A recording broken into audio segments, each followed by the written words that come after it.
Hello, hello, hello, humanity. This is my second attempt at trying to get you this video.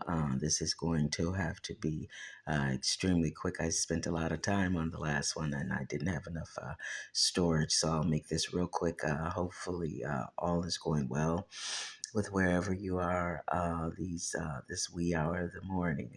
Yeah, the old lady is running late, even more so now, and not feeling well.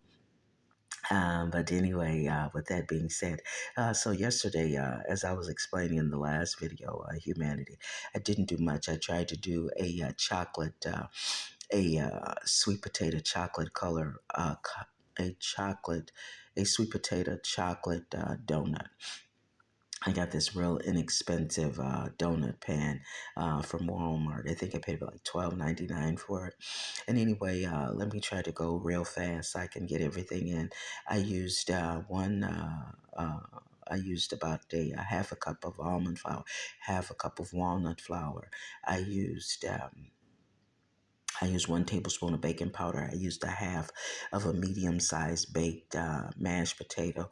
I used 1 tablespoon of cocoa, 100% unsweetened cocoa. And as I said in the last video that I attempted to bring to you, there's so many wonderful nutritional things in unsweetened cocoa that it's unbelievable. Like I said before, I think it's antifungal, antimicrobial, and then there are other vitamins and what have you in it, minerals. But I just don't know it offhand. I'll try to bring it to you, the breakdown of it maybe tomorrow. And then I used 1 tablespoon of baking powder. I used monk fruit. I didn't add that in the last attempt. The monk fruit is just a sweetener. It's just a natural sweetener. Monk fruit is really, really, really healthy, and the sugar is derived from this monk fruit. And you can get that in your grocer's freezer. And I think I used about a cup of that. And I used a pinch of salt. And yeah, that was it. I used the sugar, the flours, the baking powder, and the sweet potato. And I used the non-dairy creamers that you put in your coffee. I used the sweet cream. It's non-dairy and it's sugar-free. And so remember, I told you, my quest is to get the sugar back out of my diet. I've started the sugar cravings again, so I have to get on the other side of that. There's just no ifs, ands, or buts about it. But anyway, to make a long story short, humanity, the donuts, they were delicious, absolutely delicious. But there was a dilemma. They didn't rise the way they should. So what I'm thinking is I should have added maybe about a fourth of a cup of coconut flour. I don't like using a lot of coconut flour because it gives you that it seems like it's more for like biscuits and things like that, and I didn't want it to interfere with the donut taste, and the taste was just really, really good. But the donuts didn't rise at all. So I'm not a baker. So if you guys know where I went wrong, remember the personalization and the customization is key. So just go in and really do what you need to do. But I'm thinking that it was the flour, and that maybe I should have used at least a fourth of a cup of coconut flour. Thing is, I didn't have any on hand, but I'm really serious about getting the sugar out of my diet and seeing how tasty. I mean, the donuts were delicious, and I mean they're jam packed with nutrition. The sweet potatoes, the cocoa, the almond flour, walnuts are loaded with nutrition. So that's all I needed. I'll do blueberries, I'll do all kind of donuts. It's just a matter of getting them to rise. Okay, so with that being said, I was trying to do a mock zucchini spaghetti. I have a spiraler. You can also get a spiraler, and all it is just a plastic contraption where you take where the plastic protrudes, and you take your vegetable and you stick it onto that plastic protrusion and turn the wheel, and it gives you the formation of noodles, pasta, various things like that. I just really didn't I really didn't feel like all of that, so I just cut the zucchini up real small. So I used two zucchinis. I'm thinking that I could have used three or either four. So remember, with your personalization, customization, just go in and you make that decision. Then I used to have a cup of mushrooms, washed and chopped, and all the recipes are meat friendly, so you can use chicken breast, you can use turkey breast. Just cut it into strips and put it in. And I used half. I know I want to say a whole can of a small can of spaghetti. I mean, tomato sauce. But you can use spaghetti sauce. You can use pizza sauce. I would prefer pizza sauce. I just didn't have any on hand because there's a lot of flavor there. So just pick your various sauces, watch your sodium content, excuse me. And then I used 1/4 cup of onions. I used the hamburger helper, the boxes of hamburger helper. I can't have that pasta too often because it's too thick. I usually have to have like a veggie pasta if I'm eating it on a regular basis or quite often. But what I do like, I like the seasoning that comes with the hamburger helper. Now I got this hamburger helper. It's like a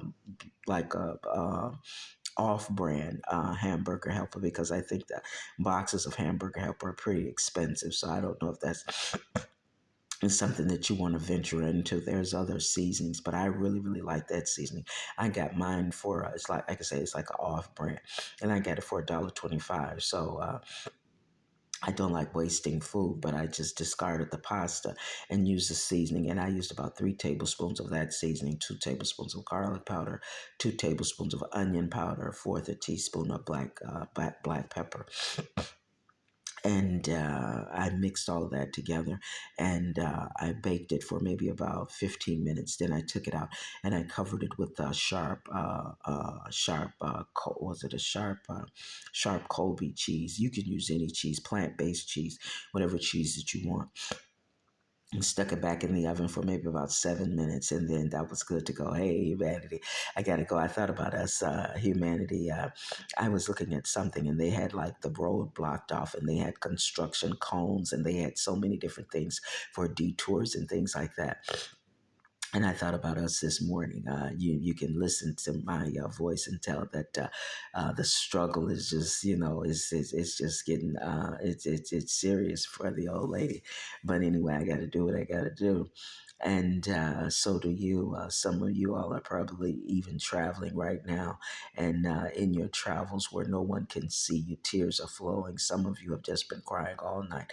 Some of you have gotten to the point to where the harshness of life has allowed you not to even be able to get as much movement as you ordinarily will, because whatever that thing is that has a hold of you, you just don't feel like doing the things that you need to do.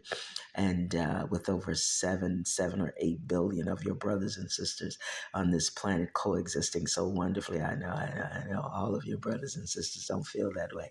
That's all right. We'll love on them until they come around. But anyway, with that being said, humanity, you got a lot of brothers and sisters on the side of you and behind you and in front of you. And it would just really be it would be thought provoking if you knew the challenges that they face on a day-to-day basis, so you're not alone. But with that being said, I thought about metaphorically. Yeah. The old lady, there she goes with the metaphors, right?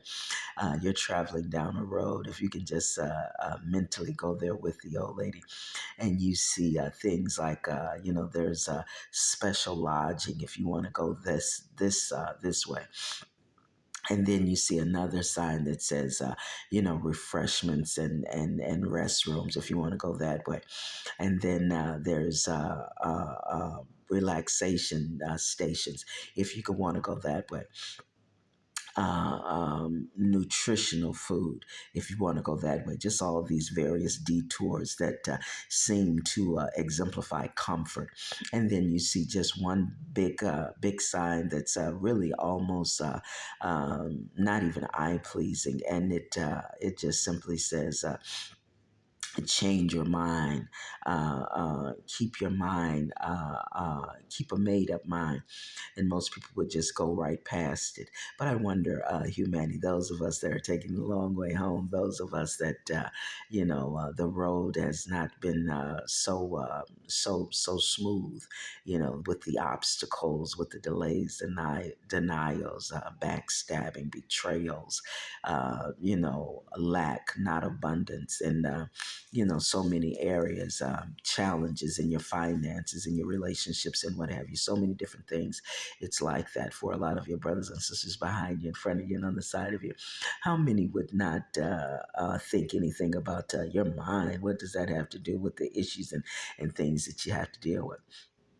Wouldn't you take some of those more comforting detours? But I wonder how, humanity, if you thought about it this morning, you're still standing with the harshness, with the hurtful thing, that whatever that thing is, you're still standing. And I know that's redundant, humanity, but there has to be a place. There has to be a place that resonates within your mind, body, and soul, that there's something that compels you today, be it with tears, be it with the hurting in your heart, just your whole body just racking with pain from whatever that thing is. But you're still standing. Some kind of awesomeness allows you to do that. And I wonder, with a made up mind, with a mind that has changed, if need be, to the fact that whatever you need to do, if you can do it, that you'll continue to do and strive to go down that journey and stay on the road to betterment so you can get home. And remember, home is just a metaphor for better, getting on the better side of whatever that thing is. Hey, man, the old lady has to go. You can certainly hear it in my voice. It's not easy for the old lady, but I got to do it. I got to do it just like you with your awesome self. You got to do what you got to do. So you got to have a made up mind that, yeah, though it may be hard, but you're rough and tough and awesome too. That's a heck of a combination, humanity. Hey, you can do it. I believe you can do it because I'm looking at your feet that's still standing, that have been standing through all of that.